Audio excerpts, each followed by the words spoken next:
요즘 우리 부모님 기억력이 예전 같지 않으신가요?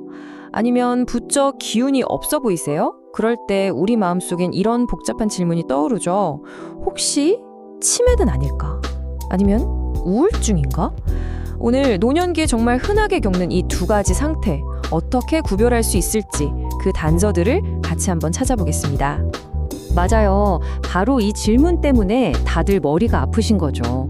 이게 우울증인지, 치매인지, 아니면 그냥 나이가 들어서 자연스러운 건지, 사랑하는 가족에게서 변화가 느껴질 때 우리는 정말 풀기 어려운 미스터리 앞에 선 것 같은 기분이 들잖아요. 지금부터 그 실마리를 하나씩 찾아보죠. 이 혼란스러운 상황은요, 크게 두 가지 모습으로 나타나요. 한쪽은 가성 치매라고 불리는 건데요. 말 그대로 가짜 치매인 셈이죠.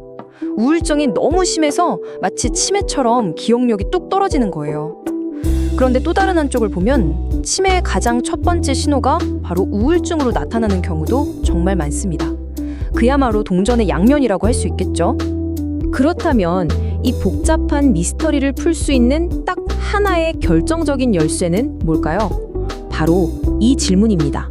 우울증 약을 먹고 기분은 좀 나아지셨다는데 왜 깜빡깜빡하는 건 그대로일까? 하는 의문에 답을 찾는 거죠.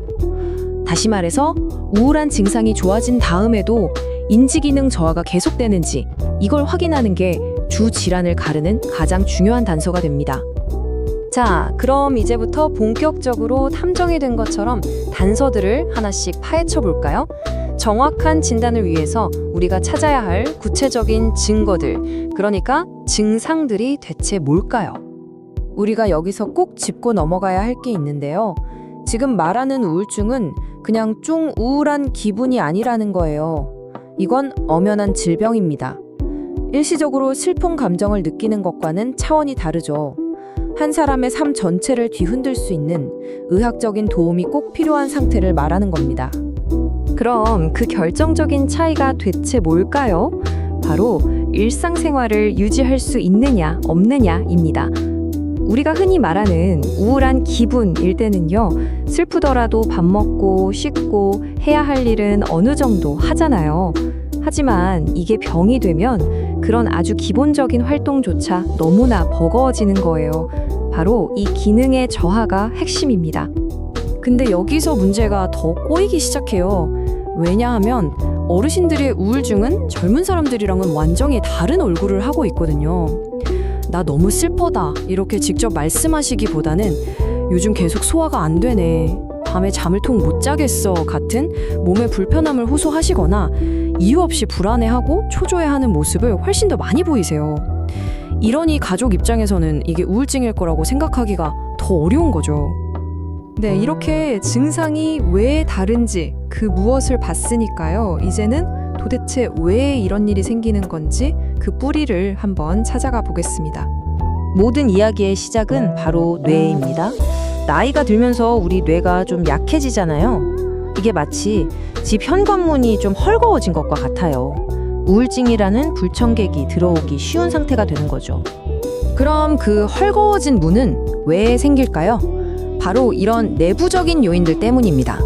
앓고 계신 다른 병이나 드시는 약의 부작용, 심지어는 생체 리듬이 깨지는 것까지 전부 원인이 될 수 있어요. 근데 여기서 특히 주목해야 할 게 바로 뇌혈관 질환이에요.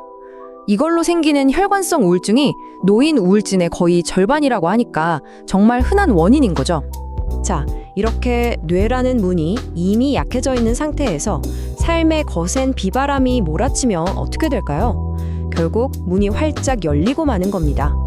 그 비바람이 바로 배우자와의 사별, 경제적인 어려움, 사회적인 고립감 같은 노년기에 겪게 되는 여러 스트레스들이고요.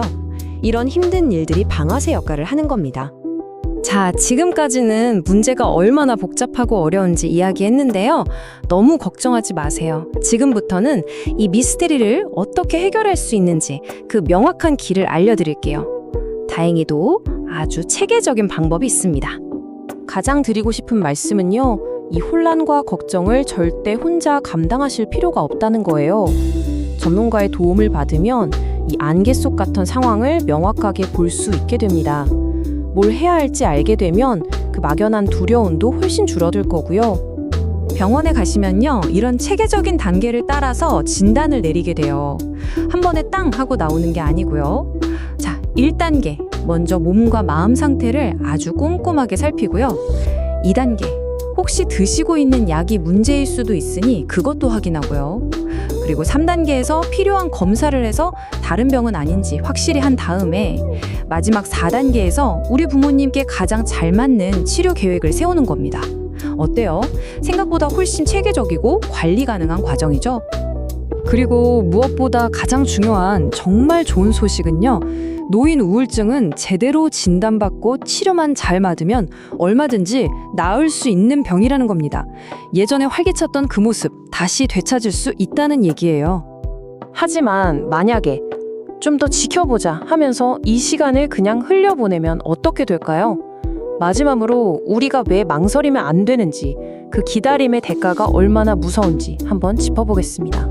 2배에서 4배. 이 숫자 그냥 흘려 들으시면 안 됩니다. 노년기 우울증을 그냥 방치하면요, 그렇지 않은 분들보다 치매에 걸릴 위험이 무려 최대 4배까지 높아진다는 연구 결과가 있어요. 이건 우울증이 단순히 기분 문제가 아니라 우리 뇌에 진짜로 손상을 입히고 있다는 강력한 증거입니다. 그리고 이게 끝이 아니에요. 실제로 알츠하이머 진단을 받은 분들을 보니까요, 10명 중 3명은 병이 맨 처음 시작될 때부터 우울 증상을 보였다고 해요. 이게 무슨 뜻일까요?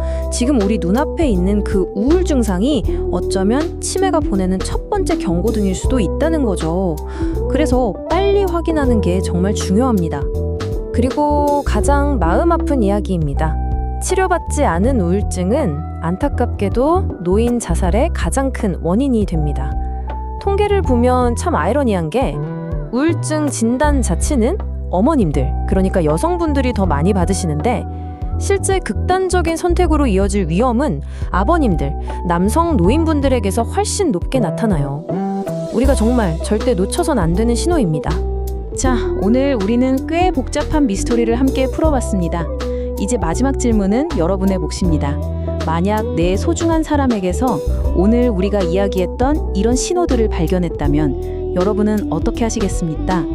오늘 나눈 이야기들이 그 첫걸음을 뗄 수 있는 작은 용기와 확신이 되었으면 좋겠습니다.